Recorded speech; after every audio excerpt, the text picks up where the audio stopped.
All units, please be advised. 2 suspects last seen going southbound in a brown vehicle. Juvenile incarceration, the imprisonment or confinement of an adolescent who falls under the age of 18.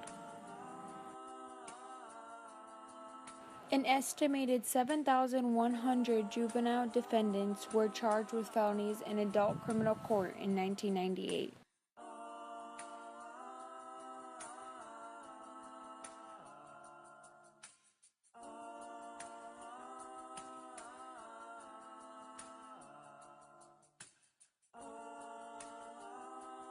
Some 10,000 children are housed in adult jails and prisons on any given day in America.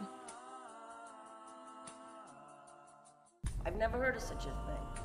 12 years old, we're going to treat him like an adult. It's just ridiculous.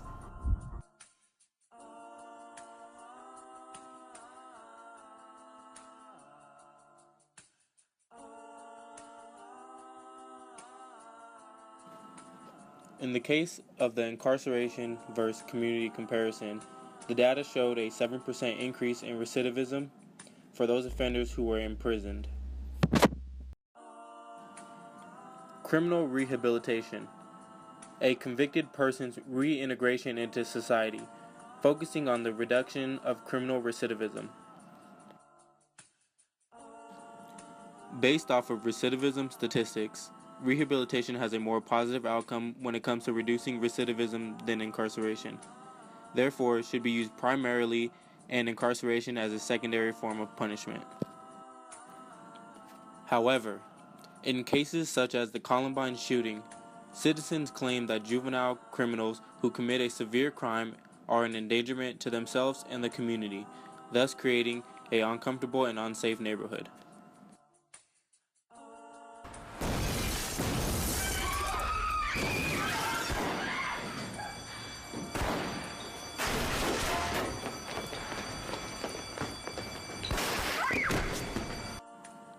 Rehabilitation is based off the assumption that criminal behavior has a factor that is the underlying motive.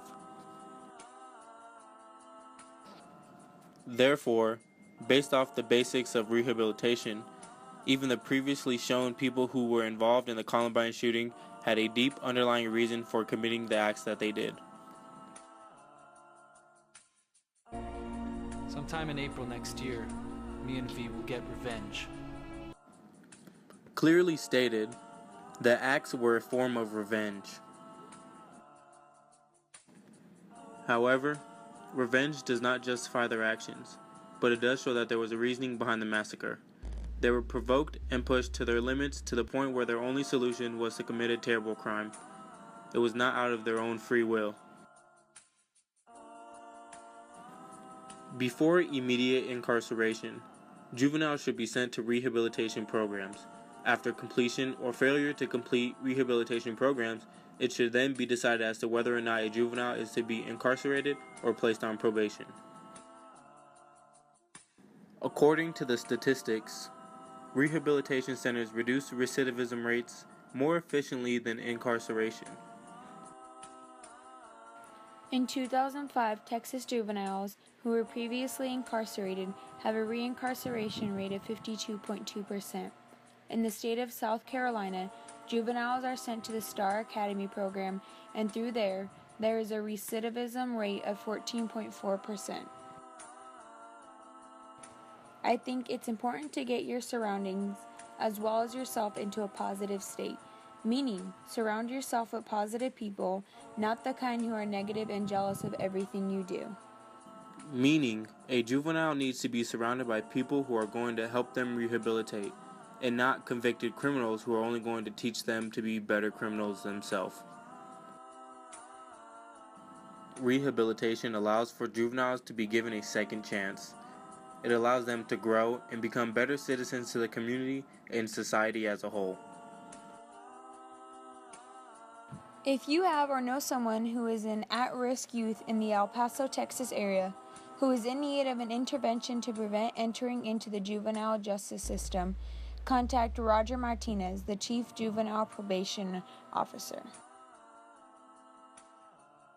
If you have or know a youth who is a former drug addict, prisoner, or is a psychiatric patient, or even if you are looking to get involved with the halfway house within the El Paso, Texas area, contact the Schaefer House.